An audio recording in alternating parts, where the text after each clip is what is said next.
Buenas tardes, profesor y compañeros.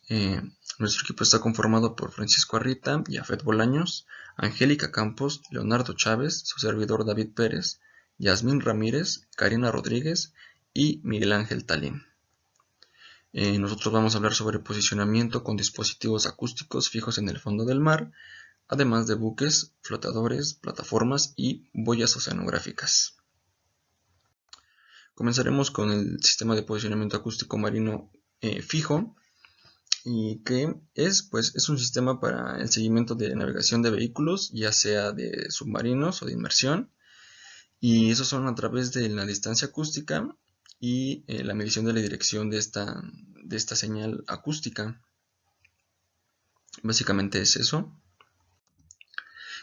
¿Cómo funcionan estos sistemas? Pues estos sistemas, dependiendo de cuál sea el arreglo, miden la posición relativa de un objeto conforme a un marco de líneas base.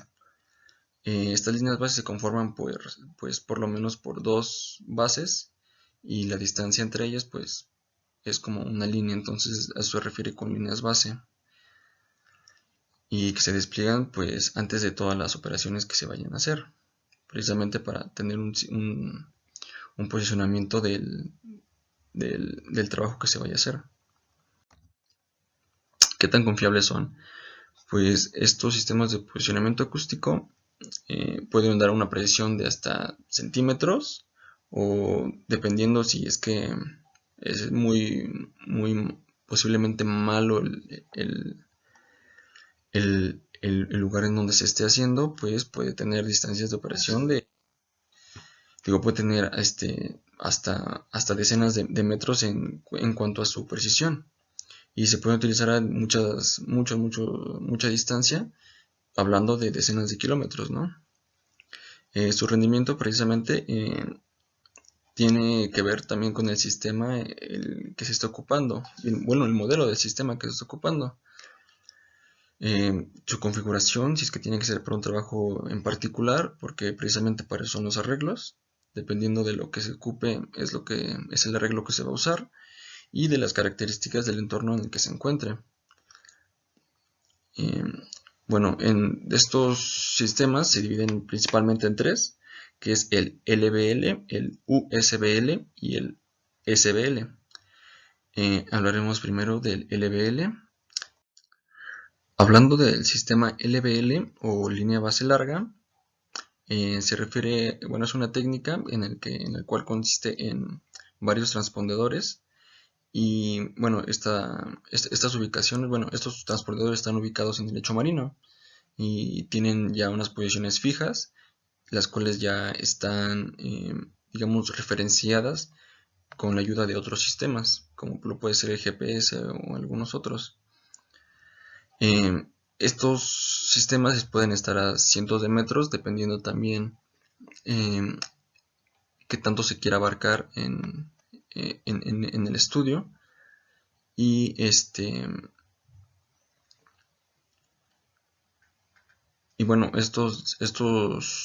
dispositivos ya saben las medidas o las distancias a las que están separadas uno de los otros. Estos mismos se pueden ubicar en un sistema de coordenadas absoluta o relativa, como lo puede ser ya las que conocemos, o un sistema de coordenadas como tal propio del estudio. ¿Por qué utilizar LBL? Pues tiene una gran ventaja, que tiene mucha precisión y no depende de la profundidad del agua, así que se puede usar tanto en aguas someras como en aguas profundas. ¿Cuál sería su desventaja? Que su instalación requiere de bastante tiempo, y pues también su calibración, porque pues se tiene que llevar equipo, y además de que precisamente por este tiempo de trabajo y por esta calibración es que es un poco más costoso. ¿Cómo funciona? Pues teniendo estos transpondedores, este conjunto de transpondedores, y sabiendo todas sus ubicaciones, se mandan señales acústicas al objetivo al cual se quiera conocer su posición, y precisamente conociendo todas las distancias y que tienen cada uno de estos transpondedores, y la velocidad de la señal acústica llegando a este, pues se puede obtener la distancia que hay de cada transpondedor al objetivo, y con esto se puede ubicar pues ya en el sistema de coordenadas. Y esto, bueno, también obviamente permite que sea muy preciso.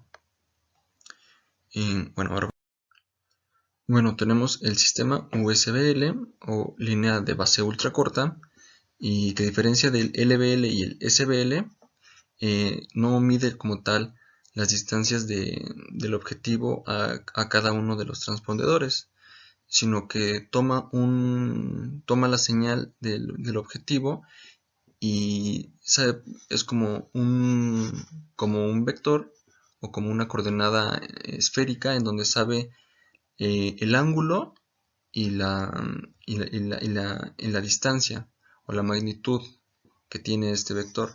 En este caso su magnitud pues sería la distancia que ya sería convertida a metros o kilómetros, dependiendo de la velocidad del sonido en el agua, que pues ya se ha visto en clase. Entonces sería prácticamente esa la diferencia. Y en rasgos de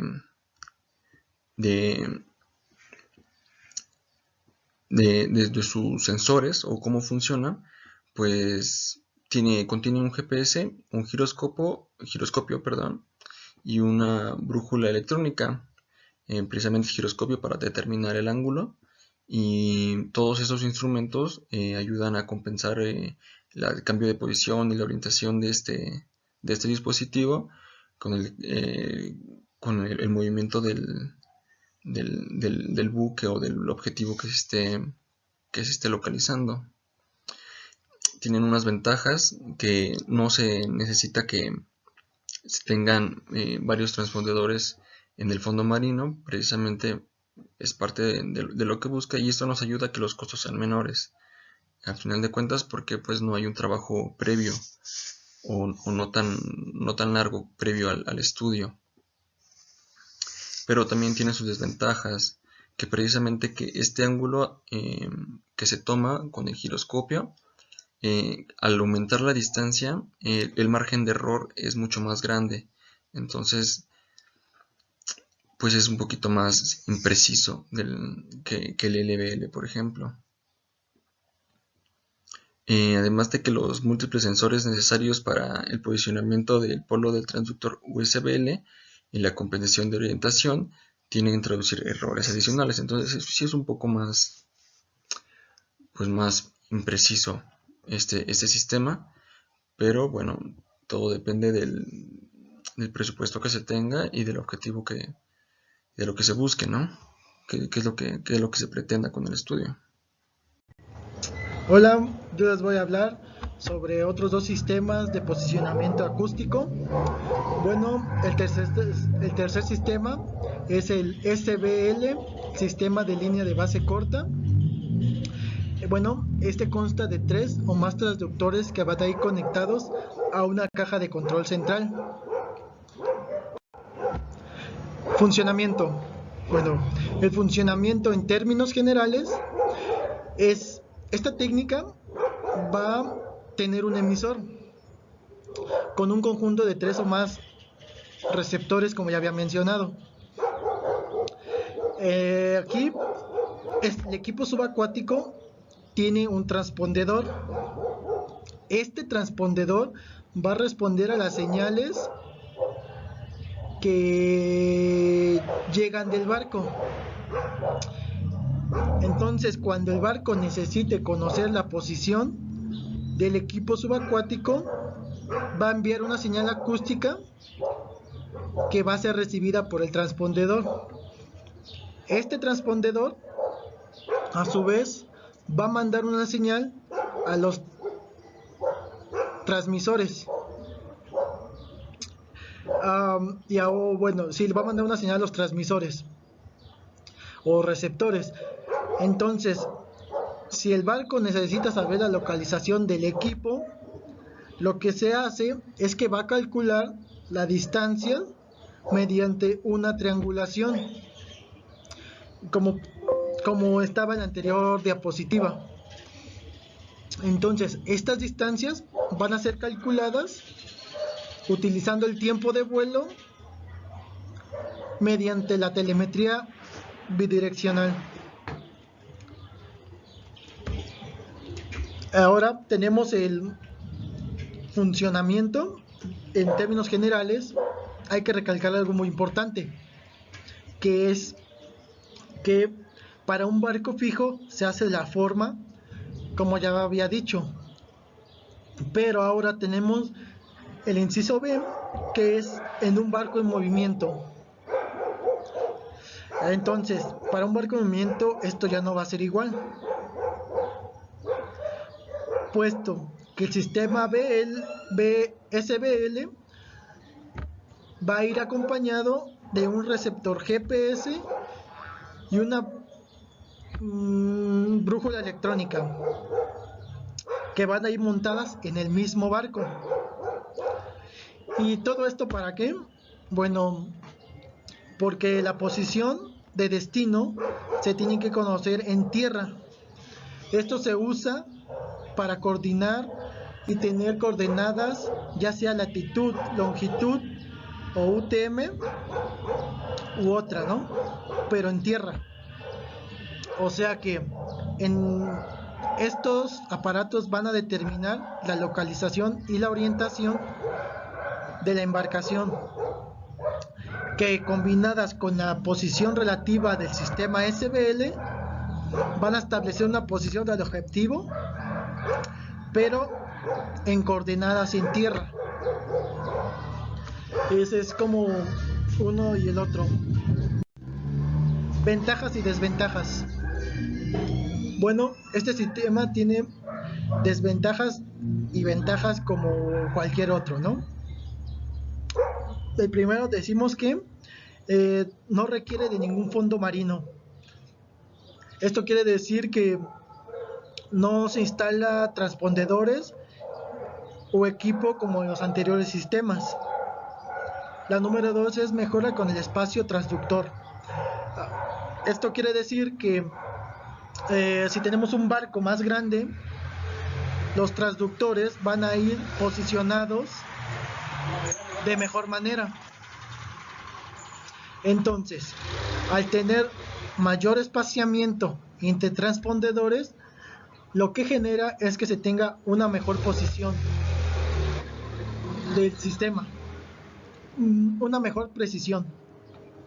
Ahora, las desventajas es: número 1, cuando se opera con un espacio corto pierde precisión, lo que ya había dicho.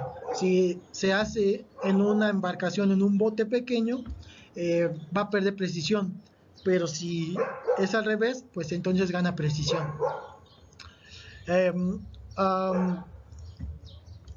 Pasemos al otro. Bueno, las boyas inteligentes GPS o sistema GIP. Bueno, ¿qué es el sistema de boyas inteligentes GPS? Bueno, es un sistema en donde se van a invertir los dispositivos LBL. Aquí los transductores van a ser sustituidos por boyas autoposicionadas en superficie. O sea, lo que va abajo ahora van a ser sustituidas, pero por boyas en superficie. Funcionamiento y operación. Este es un sistema muy fácil, con un fácil funcionamiento. Pues, ¿cómo lo hace? Bueno, en términos generales, esta técnica va a permitir a una estación base realizar el seguimiento de equipos subacuáticos, los cuales van a consistir de un conjunto de boyas en superficie autoposicionadas por GPS, como mencioné al principio. Estas boyas escuchan los ruidos provenientes de los equipos subacuáticos. Entonces, estos equipos subacuáticos van a enviar una señal a las boyas. Estas boyas van a calcular el tiempo de llegada de la señal, y estas a su vez van a mandarlas a una estación base, y en la estación base se encargan de calcular la distancia de la señal a cada una de las boyas. Así es, de esa forma se hace. Esto se va a hacer se calcula mediante el tiempo de vuelo de telemetría unidireccional, caso contrario que el anterior fue bidireccional. Ventajas y desventajas. Bueno, vemos que este sistema reduce los costos operacionales, es más rápido, no requiere calibración y es menos sensible a reflexiones y distorsiones de la señal. Desventaja. Bueno, aquí nomás puse una, pero dice que el sistema no puede aplicarse directamente en navegación, por lo que ya había mencionado. Pero otra desventaja que se nota es que se tiene que calcular el espaciamiento entre los transductores. ¿Esto para qué? Pues para que la señal no choquen entre ellas. Otra desventaja es que se tiene que hacer un equilibrio de energía que consumen las boyas con las boyas que son esparcidas, puesto que si hay pocas boyas se generan más señales a una mayor distancia, entonces eso consume mucha energía. Esas serían las ventajas de este sistema. Ahora, otras formas de localización con aparatos acústicos. Bueno, vemos que estas también se van a usar para un sistema de mapeo acústico. Por lo regular, actualmente ya se usan más, pero quise poner estos tres sistemas, que es el sonar de haz simple, el sonar multihaz y las ondas laterales. Bueno, el sonar de haz simple. Bueno, este va a estar compuesto, como vemos, de un transductor que va a ir montado o remolcado sobre el barco, que este a su vez va a ser alimentado por un procesador de señales y pues va a mandar señales, ¿no?, hacia abajo. ¿Cómo funciona? Vemos que va a emitir una sola frecuencia. Sí, van a emitir una frecuencia, ¿cómo decirlo? Mandan una sonda a una sola frecuencia, que por lo regular se maneja entre 200 kHz. Número 2. La onda de sonido va a rebotar en el fondo del mar, entonces el retorno va a ser capturado por el transductor. Es muy fácil el funcionamiento de esto. Las aplicaciones. Bueno, tenemos que es para la gestión de una planta acuática, cartografía de pasado y presente de arrecifes, cartografía geológica del fondo marino, navegación, restauración de mariscos, etc. Ahora el sonar multihaz.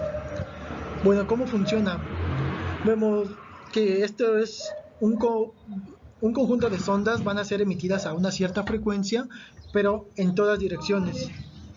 Esto, por lo tanto, va a cubrir una mayor zona, y lo que se gana con esto es que los errores son reducidos. Aquí vemos una tabla básica de las características del sonar, pero en esta tabla sí se puede hacer una comparación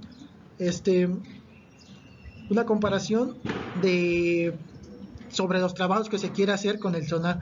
Por ejemplo, si queremos saber grandes fondos, la frecuencia va a estar en un rango de entre 10 y 15 kHz, y los trabajos que se pueden hacer, por ejemplo, aquí se ve dorsales oceánicas, taludes. Caso contrario, que si queremos, no sé, un fondo marino, la frecuencia cambia, ya es de 30 a 50 kHz, y así se va a ir cambiando, como podemos ver. Ventajas y desventajas.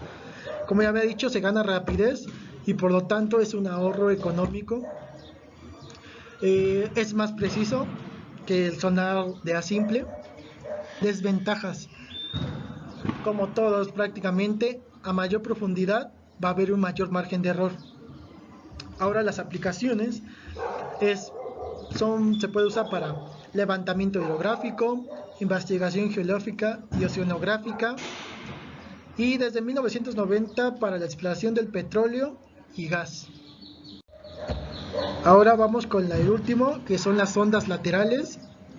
¿Estas cómo funcionan? Bueno, vemos que hay dos pasos. Dice que el primero es que la sonda va a emitir lateralmente ecos que se van a ir desplazando mediante el barco vaya avanzando. La número 2, esa emisión de eco va a caracterizar las irregularidades del terreno. Así va a permitir crear una batimetría de gran precisión. Ventajas y desventajas. Como vemos aquí, las ondas van montadas en dispositivos sumergibles. Esto quiere decir que el error que se tenía si estuvieran superficies que se mueven mucho. Entonces al ir abajo, pues se pierde o se elimina ese movimiento. La número 2 es que también permite almacenamiento de información acerca de la reflectividad del fondo, que después va a ser usado para su propia caracterización. Desventaja. La mayor que encontré fue que es la aparición de sombras tras determinadas formaciones, pero como tal no puede ser una desventaja, porque después estas sombras también van a ser utilizadas para la caracterización del terreno. Como desventaja puede ser, pero más o menos. Y bueno, eso es todo.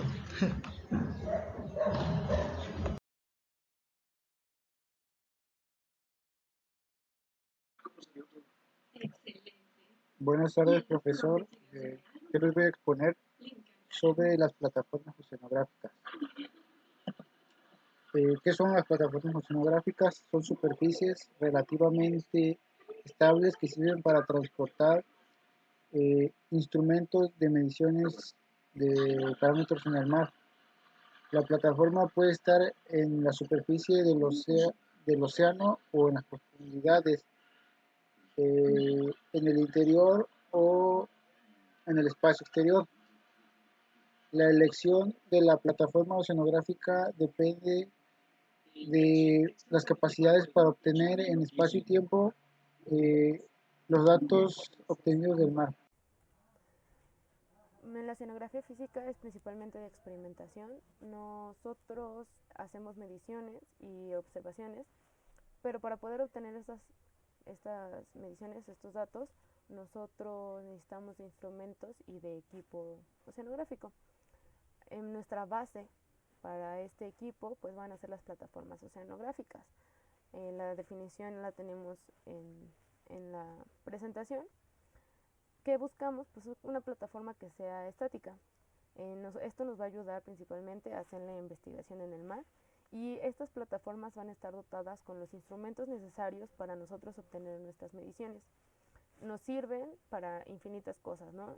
Cuando ya llevamos instrumentos, pues podemos aplicarlo en la oceanografía física, química, geología marina, en la biología e incluso hasta la pesca.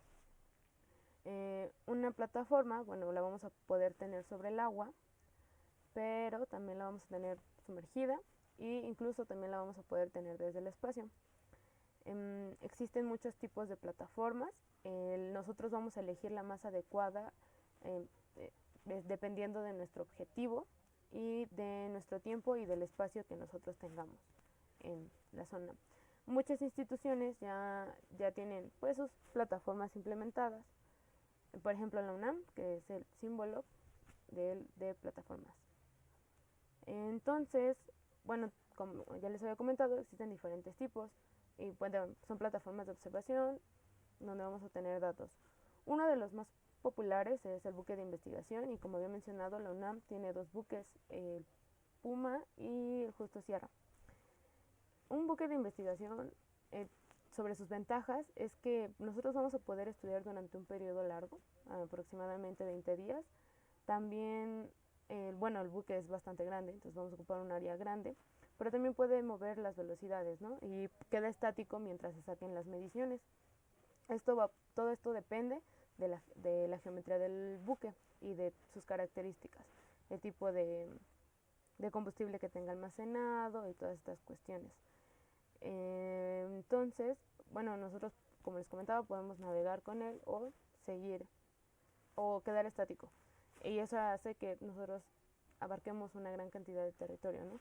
Podemos abarcar hasta 8.000 millas náuticas en aproximadamente los 20 días.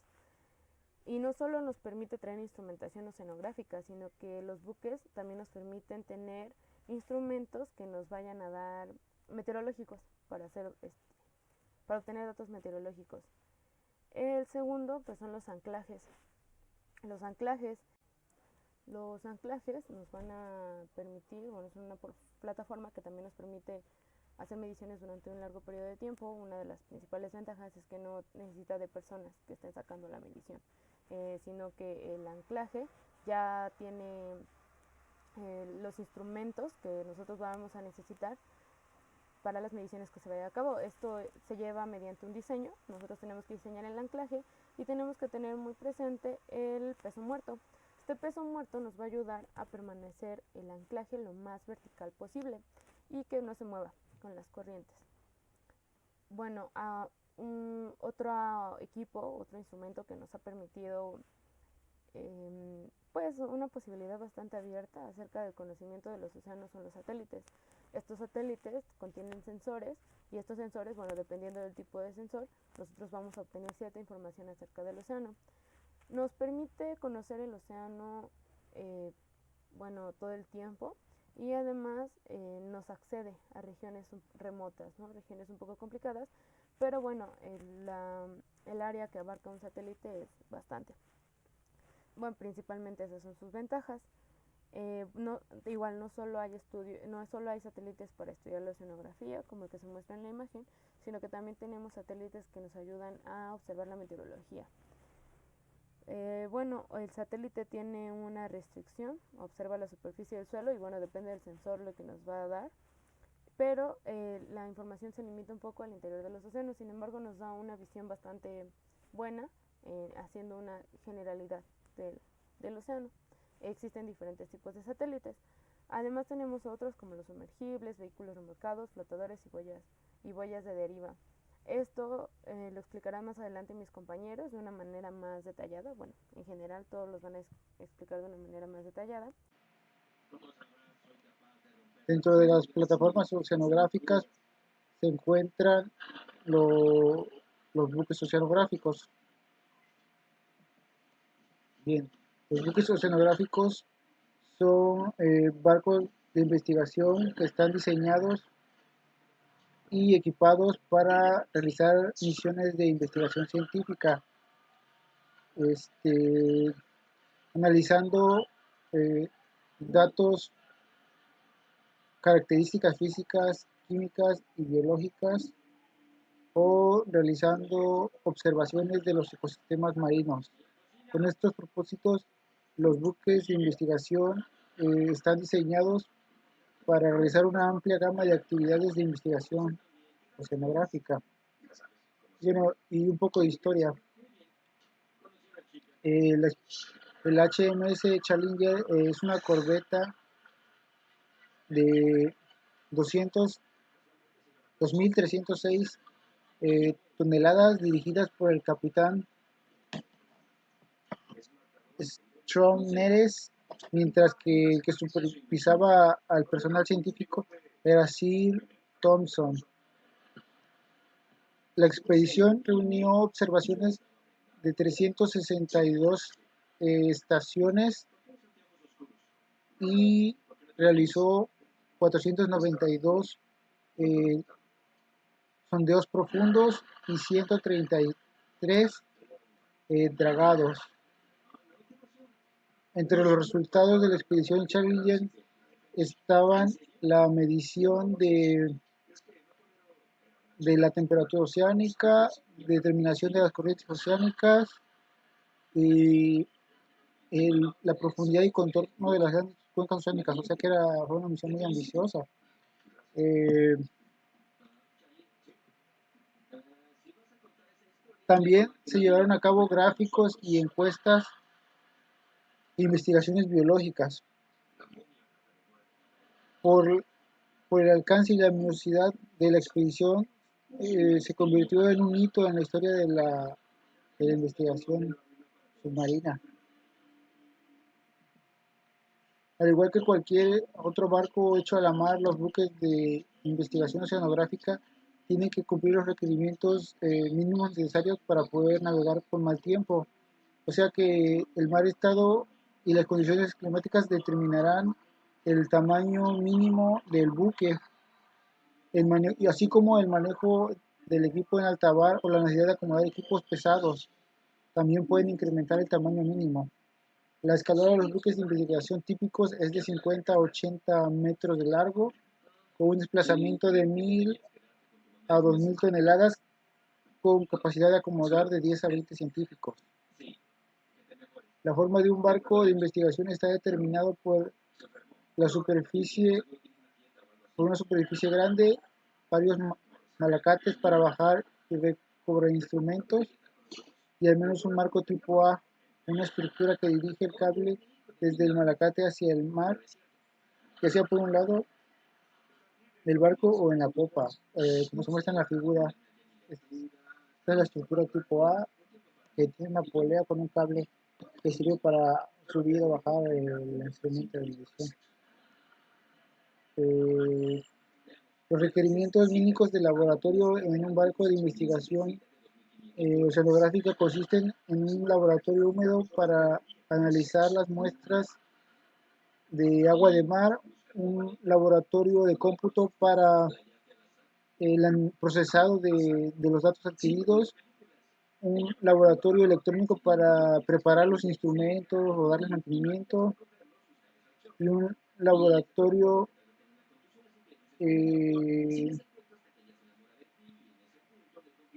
ya nada más, un laboratorio electrónico, un laboratorio químico y un laboratorio húmedo. Perfecto.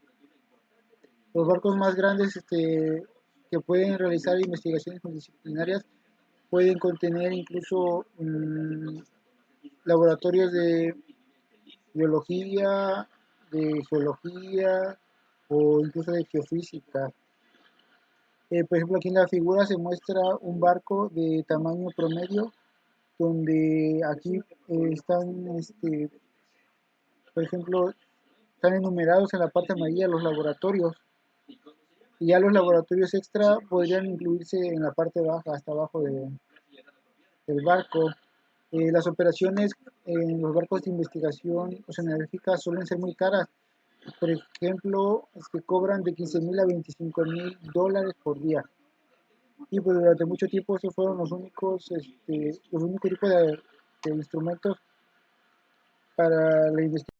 Los buques oceanográficos y el equipo asociado son las herramientas más importantes de la investigación oceanográfica para describir la relación entre la atmósfera y el océano, además de las regiones oceánicas del país y los recursos del patrimonio nacional. Los buques proveen a la investigación científica de acceso invaluable al mar, son un componente esencial en la infraestructura científica y constituyen un patrimonio de México desde su llegada en 1981.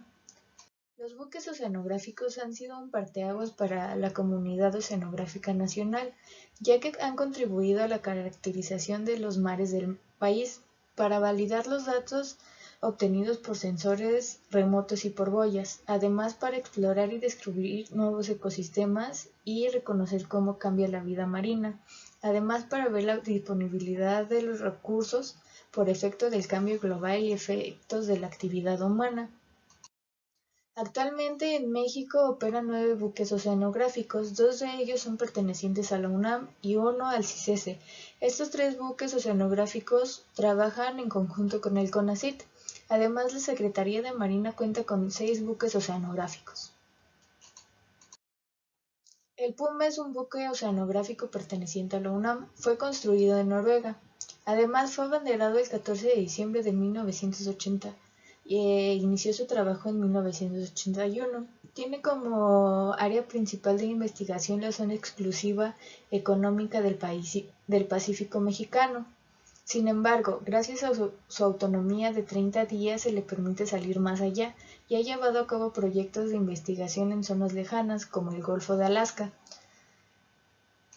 Este buque tiene su propio muelle y su edificio de operaciones en Mazatlán, Sinaloa, el cual se puede ver en la imagen que está puesta. El Justo Sierra, al igual que el Puma, es un buque oceanográfico perteneciente a la UNAM que también fue construido en Noruega. Este buque fue abanderado el 20 de noviembre de 1982 y comenzó sus operaciones en 1983. Tiene como área principal de investigación la zona económica exclusiva del Golfo de México y el Mar Caribe, y también tiene una autonomía de 30 días. Además, también posee su propio muelle y un edificio de operaciones en Tuxpan, Veracruz. También podemos observar su ubicación en la imagen que está en la diapositiva.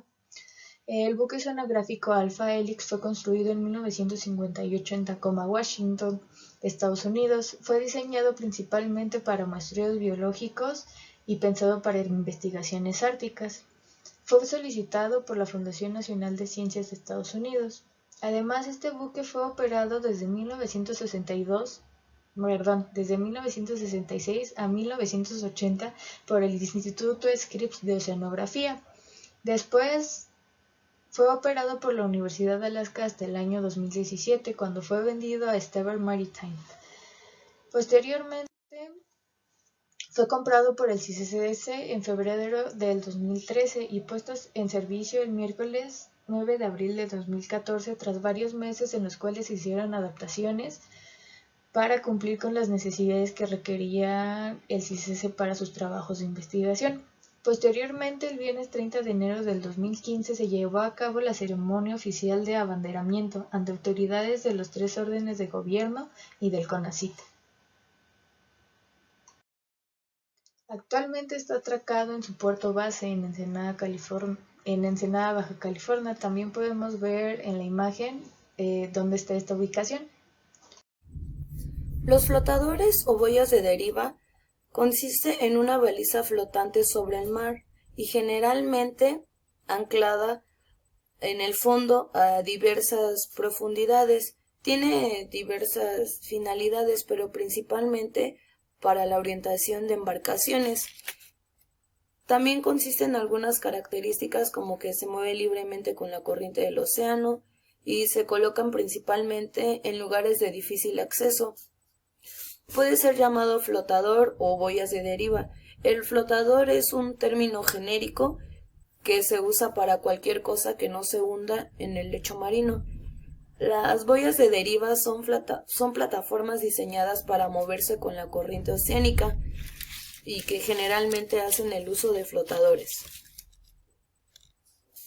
Las boyas de deriva subsuperficial están diseñadas para que tengan flotabilidad neutra. Estas boyas se usan para corrientes oceánicas a distintas profundidades que van desde algunos metros hasta por debajo de los 1000 metros. Los primeros flotadores transmitían sus datos acústicamente a través del océano a las estaciones costeras de recepción, debido a que el sonido viaja en la profundidad de mínimo de velocidad sónica. Los flotadores subsuperficiales modernos permanecen hundidos por varias semanas y vienen brevemente a la superficie para transmitir sus datos a un satélite para luego regresar a la profundidad que ya tenían asignada. Estos flotadores pueden programarse para estudiar cualquier profundidad y pueden también medir datos de temperatura y salinidad durante su ascenso en la superficie. El arsenal más completo de flotadores es conocido como Argo. Se le llama como Proyecto Argo, que comenzó en el año 2000. El Proyecto Argo es un proyecto internacional al que pertenecen países de todo el mundo. Es una flota de boyas autónomas destinadas a medir la temperatura y salinidad a profundidades de hasta 2000 metros. Las boyas se sumergen y vuelven a descender en periodos de hasta 10 días aproximadamente, moviéndose a 10 centímetros por segundo y recogiendo datos durante todo su recorrido. Cuando vuelven a la superficie, transmiten los datos recogidos a los centros de datos de Argo. Argo provee una fuente de datos de la superficie de hasta 2 kilómetros de profundidad del océano. Con este proyecto se tiene como propósito desplegar una red global de boyas de hasta 3000, las que se encuentran perfilando y derivando. Pues Argo es un proyecto científico de sistemas globales de observación del clima y del Consejo Internacional para la Ciencia. Aquí es una imagen que muestra más o menos lo que hace Argo con las boyas. De 6 a 12 horas va transmitiendo los datos que va recogiendo y tienen un descenso de 1500 metros de profundidad. Después de esa profundidad son 9 días a la deriva y baja hasta 2000 metros para poder ir iniciando las medidas, y durante 6 horas asciende a la superficie midiendo en el camino pues lo que es la salinidad y la temperatura. Cada 10 días se realiza este ciclo que es completo. Todos estos pasos se van realizando durante 10 días. El objetivo principal de este proyecto es conocer más acerca de los mares y de los océanos del planeta. Recabando toda esa información se puede tener pues un poquito más de idea de cómo están los mares y los océanos. Nos provee información oceanográfica a los programas científicos que estudian los fenómenos atmosféricos y los oceanoatmosféricos, y de esta forma pues poder comprender un poquito más el papel que juega el océano sobre el clima mundial, lo cual esto se logra monitoreando los pulsos del balance calórico global. Soy Jafet Bolaño Saldívar. Las boyas de deriva superficiales se caracterizan principalmente por flotar a la deriva y por captar datos superficiales del océano. Estas tienen un flotador en la superficie en forma de bola y pueden transmitir datos vía satélite. Los datos que transmiten son dados principalmente por instrumentos como el barómetro, que mide presión atmosférica, el sensor de temperatura, el sensor de salinidad y el sistema de localización GPS. Esta consta de 3 partes principales, que es el flotador, donde vienen dentro todos los instrumentos, el aliviador de tensión, que conecta al ancla y al flotador, y el ancla, el cual es un sistema de arrastre que evita que la boya salga de la zona de estudio.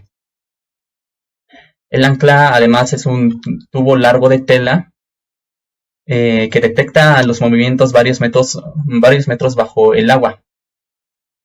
Si es que se quieren obtener datos subsuperficiales adicionales, entonces se van a agregar sensores adicionales debajo de la boya, entre la boya y el sistema de arrastre. Hay varios modelos usados para el proyecto Argo, pero los 3 principales modelos de boyas son Probor, construidas por Martec en Francia; Apex, por sus siglas Autonomous Profile Explorer, producidas por Web Research Corporation en Estados Unidos; y Solo, diseñadas y construidas por Scripps Institutional of Oceanography en Estados Unidos. Las partes de una boya del proyecto Argo pueden variar dependiendo del modelo, pero principalmente tienen las siguientes partes, que es una antena satelital para transferir los datos cada que la boya sale a superficie, sensores de temperatura contra salinidad, tableros de circuitos y transmisión, motor de engranaje, disco de estabilidad, bomba de tiempo, baterías y una bomba de hidráulica que hace ascender y descender a la boya, un fluido hidráulico y una vejiga. ¿De qué forma toman datos las boyas de Argo?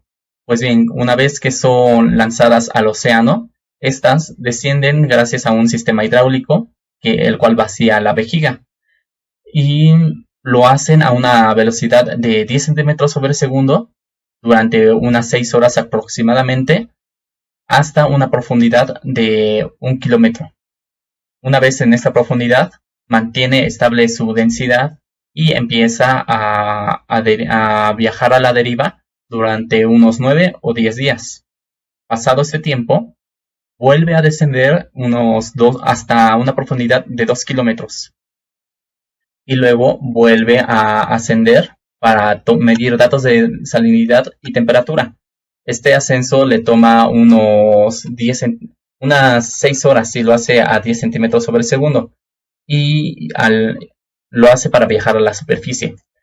Llegando en superficie, transfiere estos datos a un satélite. Esta transferencia dura aproximadamente unas 6 o 12 horas, y al terminar esta transferencia vuelve a descender y continúa su ciclo. Una boya puede cumplir unos 150 ciclos. Bien, ¿cuántas boyas hay esparcidas por el océano mundial? Se calcula que son aproximadamente 3.200 boyas que otorgan 100.000 perfiles de temperatura contra salinidad y mediciones de velocidad al año. Hay una página de internet en el cual nos muestran todos esos puntitos verdes, que son todas y cada una de las boyas de Argo. Al seleccionar cada puntito, nos da la opción de ver la trayectoria que han seguido durante toda su vida. Este es un ejemplo de Baja California Sur, 2 boyas, y estos son sus trayectos.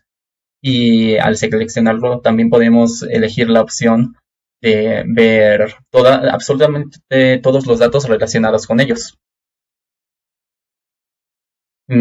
Estos son unos ejemplos de las gráficas que nos pueden dar y que podemos consultar al seleccionar cada boya. Por ejemplo, aquí tenemos una gráfica de salinidad contra temperatura.